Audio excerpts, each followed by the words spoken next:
이 눈을 모르는 사람은 없습니다.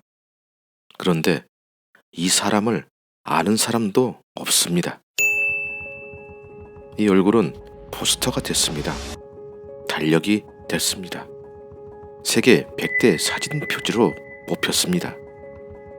요즘으로 치면 내 얼굴이 전 세계 SNS 프로필 사진으로 퍼지는데 정작 나는 그 사실도 팔로워가 몇 명인지도 모르는 것과 같습니다. 이 소녀는 지금 어디에 있을까요?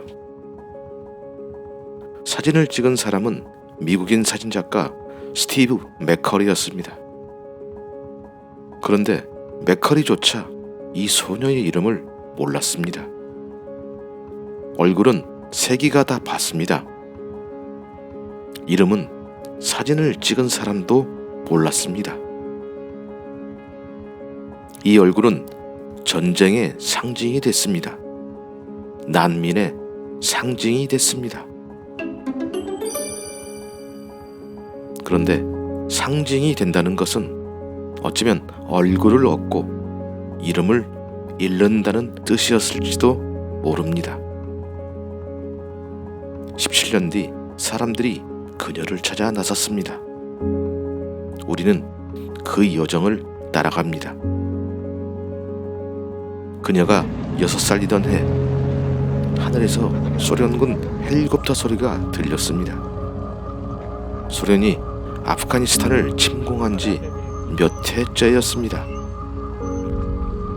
그날 부모가 죽었습니다. 할머니와 함께 산을 넘어 국경을 건넜습니다. 파키스탄 페사하르 니시르바그 난민 캠프 안 천막 하나가 학교였습니다. 어느 날 한 미국인이 그 앞을 지나갔습니다. 천막 안에서 아이들 웃음소리가 들렸다고 그는 나중에 말했습니다. 그 소리를 따라 들어갔다고. 그리고 그녀를 봤습니다. 이렇게 놀라운 눈을 가진 아이는 처음이었습니다. 그녀는 카메라 앞에 선 게 그때가 처음이었습니다. 셔터가 눌렸습니다. 그녀는 자기 얼굴이 어떻게 찍혔는지도 모른 채 천막을 나섰습니다. 그 사진이 표지에 실렸습니다. 한 장, 수백만 장, 수천만 장. 그 시간 그녀는 여전히 캠프에 있었습니다. 그녀는 결혼했습니다. 아이가 태어났습니다. 또 태어났습니다. 딸 하나는 태어난 지 얼마 되지 않아 세상을 떠났습니다. 그녀는 작은 무덤 위에 돌을 얹었습니다.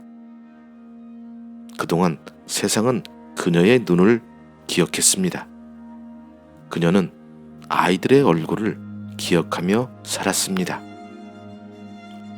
17년이 그렇게 지나갔습니다. 그동안 아프가니스탄은 계속 전쟁 중이었습니다. 사람들이 그녀를 찾을 수 없었던 이유였습니다. 2001년 상황이 바뀌었습니다. 이듬해 니시르바그 캠프가 곧 문을 닫는다는 소식이 들렸습니다. 맥커리가 다시 캠프로 왔습니다. 여러 날 캠프를 돌며 사진을 보여줬습니다. 한 여인이 나섰습니다. 같은 캠프에서 자랐고 사연도 비슷했습니다.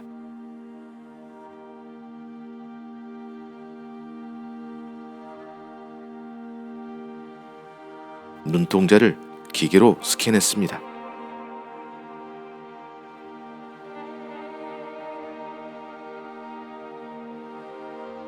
일치율 55%. 사진 속 소녀가 아니라는 뜻이었습니다. 다른 제보도 이어졌지만 하나같이 아니었습니다.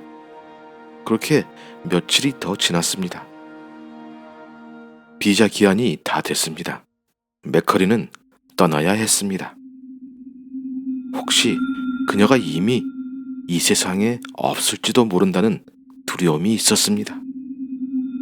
그는 니시르바그의 묘지를 찾아갔습니다. 이름 없는 무덤들이었습니다. 그는 그렇게 그녀를 찾지 못한 채 떠났습니다.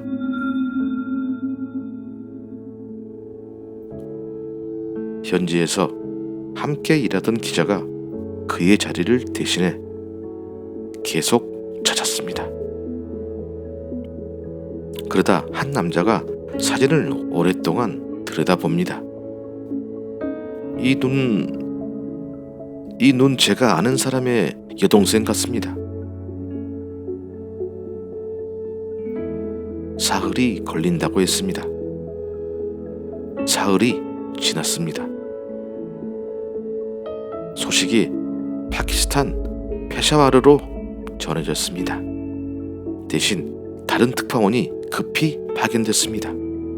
한 여성 동료가 대신 안으로 들어갔습니다. 문이 열렸습니다.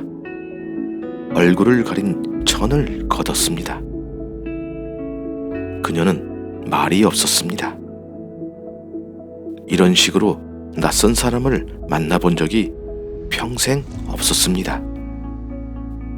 그녀에게 그 사진을 보여줬습니다. 그녀는 사진 속에 자신이 입은 쇼를 손으로 가리켰습니다. 이 구멍들 기억납니다.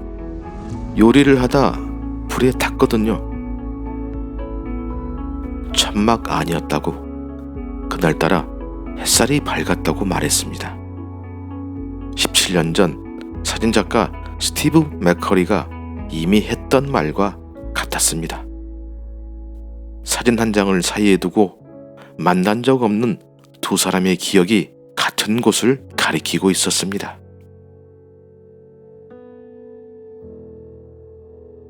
이 사진 말고는 평생 한 번도 찍힌 적이 없었습니다. 그녀는 사진 몇 장을 찍어 밖으로 나왔습니다. 이번엔 느낌만으로 끝나지 않았습니다. 안과 의사가 두 홍채를 나란히 놓고 비교했습니다. FBI의 얼굴 분석관이 확인했습니다. 홍채 인식 기술을 개발한 과학자 존 도그먼이 마지막으로 검증했습니다. 100% 확실합니다. 요즘 스마트폰이 홍채나 얼굴로 잠금을 푸는 것과 같은 원리입니다. 다만 이번엔 17년의 시간차를 두고 한 사람을 증명하는 데 쓰였습니다.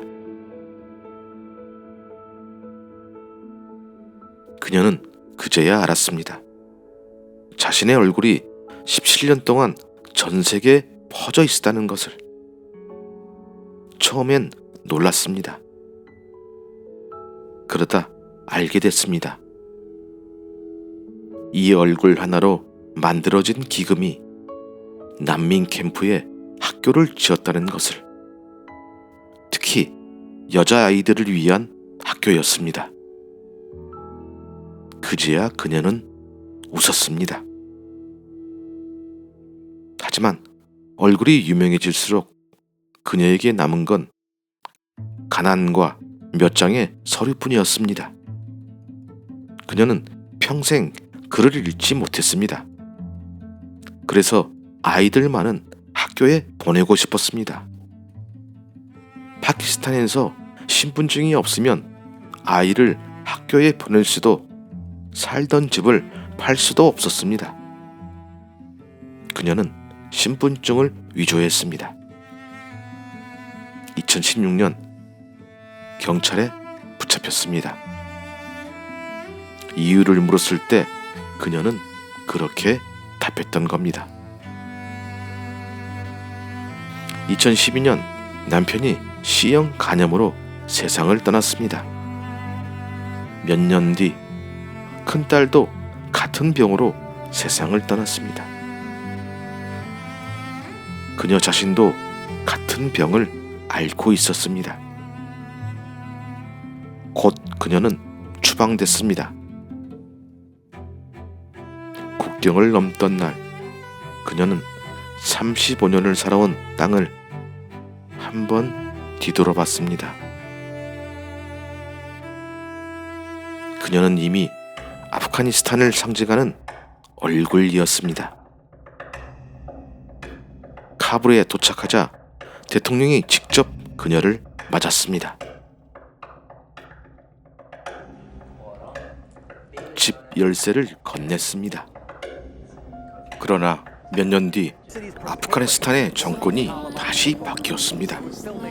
탈레반이었습니다. 수만 명이 나라를 떠나려 했습니다. 그중 극히 일부만 비행기에 오를 수 있었습니다. Ci sono tanti cittadini afghani che aspettano 그의 팔을 ancora 그 좁은 몸마저 다쳤습니다. 이름이 알려진 여성일수록 더 위험해졌습니다.